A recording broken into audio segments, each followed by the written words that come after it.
I'm so surprised that this is all happening in Scarborough, because I joined BAMM a year ago, May.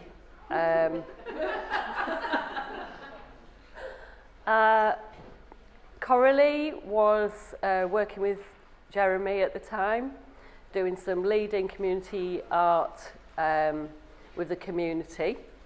So Wild Eye, who commissioned the two of them, Coralie asked if there was a local mosaic artist who would be up for doing some community projects, and community has really been my thing, majorly in on mosaic, and I knew one or two of them who said I was really nice, which is good. And then I got to work with Coralie, and we were working in St Mary's Church, and we just hit it off straight away. She said, 25 years you've been doing this, so why aren't you in BAMM? And I said, what's BAMM? So I joined about a month later and went to Newport last year, and I'm kind of a bit overwhelmed that you're all here in Scarborough, but it's been a lot to work with the committee and various other amazing people to get this going, but great to be able to, I'm talking, I'm on there, sorry, I only just realised. It's great to be able to share some of our lovely venues with you, and I'll be leading the walk a bit later on, which was about an hour if we were just doing the walk.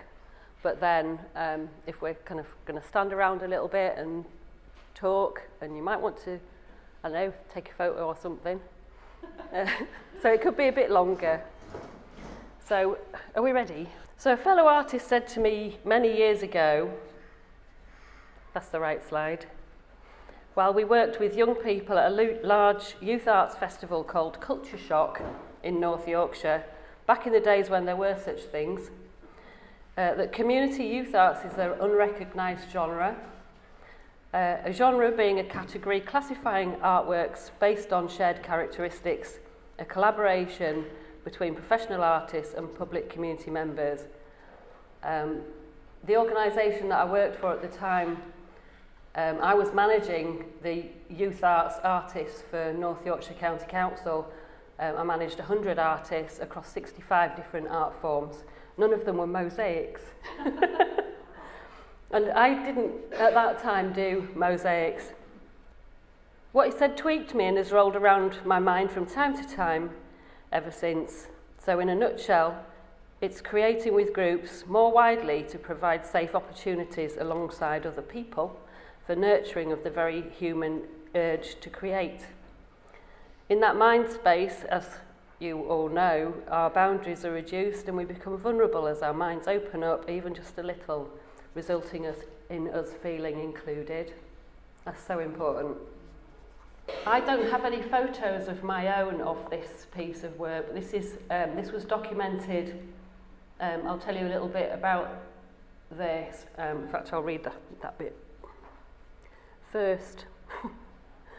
So this black and white photo of the football wall was in Edge Hill estate in Scarborough, was 1997. I was working alongside young people from Edge Hill Youth Club when I had a job with Crescent Arts, doing youth arts outreach and alongside the local community police. Edge Hill was a very challenged community. The football wall was a mural using projected photos of all the young people at the youth club, all the staff, and included the community police, so that's why there's a lot of people on there. This work gave rise to the invitation to make my very first mosaic that is on Scarborough Police Station, called Unite the Community. That was when the Scarborough Police Station was being renovated, and they had to spend, I think it was 2% on something to enhance the area for the community. So I was asked by the community police if I would do it, and I said, yeah, why not? So, but that's in Grout. Sorry, won't repeat myself. The centre of that Scarborough police station, Unite the Community piece of work, we'll be passing later on today, is Scarborough coat of arms, or the common seal of the borough, that's inspired by this incredible mosaic that's in the entrance floor of Scarborough Town Hall. Unfortunately, the building's closed today. I did want you to come and have a look at that. So these are a couple of images that aren't my own. So the Scarborough coat of arms has the motto, pardon my Latin, per pericula ad decus iuvat. Sorry about that. This translates as, let it rejoice thee to set dangers at naught in the quest of honour. Or in other words, feel good about overcoming dangers when you know you're doing the right thing, which seems rather prone to personal interpretation these days, but I trust my instincts. So I've often worked across North Yorkshire with specific community areas to nurture interaction, build communities, and all that stuff, beautifying what visually needs help. Edgell Estate back then, it was very rough, and it was decided that it was so rough that they would knock it down and build private affordable housing. They crushed it and filled in our Lido on the South Bay. This slide shows one of Dorothy's ruby slippers made with the youth club. This project was never actually installed due to the Edgehill demolition plans. It was a wishing mosaic, which is quite complicated, but in this case, the project was very much about looking positively to the future. I personally very much enjoy sharing creative space with other people. Collaboration is really important to me. Creating new landmarks, transcending boundaries, and it's always been my practice when I was a ceramic sculptor or whatever I was doing. So this is Eastfield Library. Eastfield again it's actually a really large social housing estate in the south. It's our largest. The then library service raised funds for this series of a number of educational, botanically and zoological accurate individual community works that we spread around the building, mostly with young people, but we worked alongside other library users. Recent projects have been variations on community mapping, starting with what's there today, photographing that, walking around with community members. These mosaic maps are places of contemplation. I see them as places of grounding. Maps, you are here, is really important to me. They're anchor points. They hold stories and memories brought into existence by and representing their community. They've recognisable features, even as the world around them is changing, and they continue to hold space for passers-by to reflect on their features, meaning and makers. So this was the Weponess Valley Community Group who came together because their world was being developed. What had been for decades a huge coach park surrounded by overgrown boundaries with wild nature alongside the railway line was being built on. 2 colleges, a leisure centre and a new football ground were all bulldozed into place. So while the residents there had been used to regular and abundant wildlife sightings, they'd quickly be subjected to a huge deluge of football fans and teenagers. And they wanted a mosaic to hold on to their community identity. So with the group, I mapped the 3 remaining natural and green areas alongside the residential areas to bring them visually together in one place, drawing attention to the local pathway snippets and public rights of way connecting them. So there's a little bit of making, installing.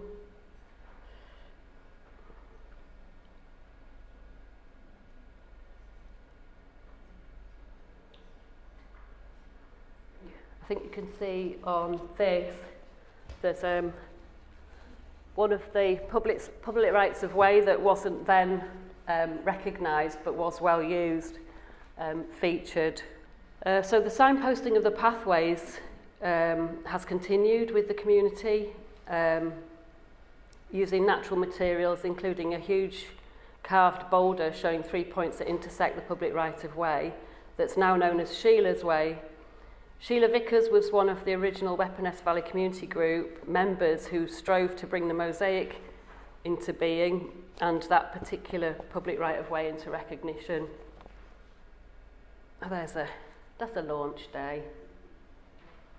It was quite problematic because they didn't have the money to lay a new concrete plinth, so we had to work with what was there. And but it's still there. It's fine. It undulates a little bit, but they still love it. And that's they installed some flowers around it, raised beds.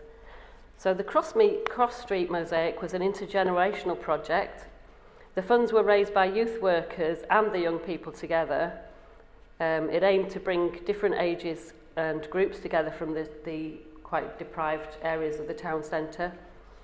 I helped the young people design it through consultation, looking out to sea, depicting the South Bay with the castle on the left and South Cliff to the right. Other groups were involved, the Rainbow Centre, which is a homeless charity, and Scarborough Maritime Heritage. So they made their mark with the rainbow, and there's the Maritime Heritage logo with the fishing boat, which is often featured in Scarborough with the net. Actually, you can't see it on that one. But there's also featured is a narwhal, because one of the young people in the original consultation said, I don't want to, the only thing I want on there is a narwhal. So there it is. And we installed it early in December. So it's pretty cold. I think they were running out of money, or it was a spend thing, because the project did go on and on. So that was it. Yeah. Your train's here.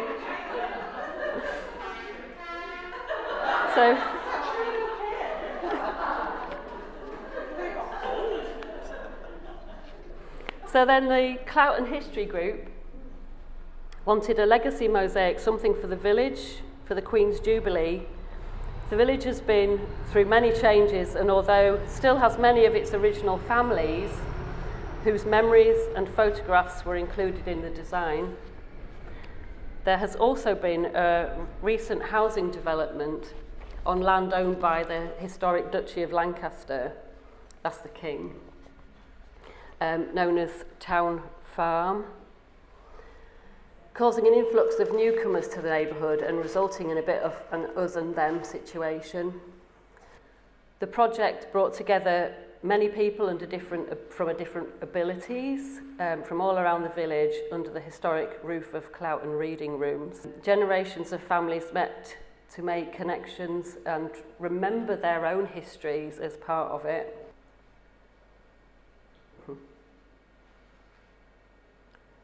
And this amazing woman the project was the vision of this lady, very special, Ro Oliver. She wrote most of the letters, raised all the funds. She drew notices. You'll notice if you can see there's a hand with a little bleeding finger. The mosaic sat for about 3 months in the local church before the installation. Rose, your ultimate neighbour. I find facilitating open mutual interaction, negotiating the practice of working together always includes tea and biscuits. And my mission is to provide an intricate template of sketches which then we build together into something that people can relate to. The process for me is really important. Getting people involved in the installation although it has its own issues, which you probably all know about. But for me, it needs to, the motivation has to lead to a respectable outcome, to something which is beautiful and valued by that community. And I was really baffled as to what this photo was of. So that's Ro. She's actually putting masking tape on the inside of the bricks. But I love that photograph. I only worked that out earlier on when I was putting the slides together, that she's actually doing that. So it was installed in the church grounds. And it now receives lots of lovely, lots of attention, cleaning and loving buffing. So my most recent piece of work, which was installed 2 weeks ago, not far from Scarborough Town Centre, which we'll be seeing a bit later on, it was something quite different. So I approached CAVCA, that's the Coast and Vale Community Action, who run the street, which is a terrible name for a community centre, where I'd volunteered myself and grew vegetables there over COVID. It has an overshadow. The building is a modern, built on a coach park, and overshadows what is developing as quite a lovely community garden. I wanted to remind the users of the building what we cannot do without. That's our precious environment. As an avid gardener, my vision and design brings together all the elements that I love: the earth, sustainability, gardening, wildlife, good mental and physical health, community and mosaic. The guy that got the funding was the head gardener from the street garden, featured here, Darren, and he runs Grow Scarborough. So he submitted my proposal. The group wasn't a targeted group, which is quite unusual for me. I was kind of the sole driver of building that group of people together. Darren invited a couple of his volunteers from the garden, who one of them stayed. The rest kind of evolved the usual way, social media and all that. What's blown me away is my subject matter. Rather than working in consultation to evolve a design, I put my design out there and said, come and help me make this. And I was just so surprised at the deluge of people that wanted to be part of it. The group got so excited as the project went on that I feel it grew its own heart. And we've now named them Scarborough Mosaic Group, and lots of them were there last night. So this is the installation on the back of this hideous building. So there was kind of 7 people working on it at any one time, coming and going and really organised. So we're going to go and have a look at this later on this afternoon. So as we went along, they were getting so enthusiastic and growing so many kind of skills and excitement that I said that they ought to choose a design and take home that piece of work to finish. And we ended up with 15 different mosaics that I called floating motifs, because the outside of this is quite undulating, so the motifs these features kind of look as if they're exploding out and coming back in to fill those gaps. This was a really nice photo of the garden spider, which is in the top corner. Everything actually has a Latin name label on there as well. So this is a white-lipped, can't tell you it in Latin, white-lipped snail eating a wild strawberry. And we had this really super launch event where they lowered the curtain and it was a real thing. Really loved it. So because this group kind of became such a living thing, I decided, I was talking to them while we were installing, and I said, I think we should have a logo. And this story came up by Marcus Pfister, called The Rainbow Fish, which is it's a little kid's story. But basically, the rainbow fish shares her scales with other people. We're all the rainbow fish. We're all sharing our scales, and that's what builds community. So this is Gloria in a mirror. I've actually had experienced physical pain in letting go of this project. I've loved it so much. And I know that the group are meeting up various people together and mosaicing themselves. And they're waiting for me to come up with a big project. They do come to my workshops, but not that many. Could do with more of them coming back. But yeah, so yeah, that's my stuff.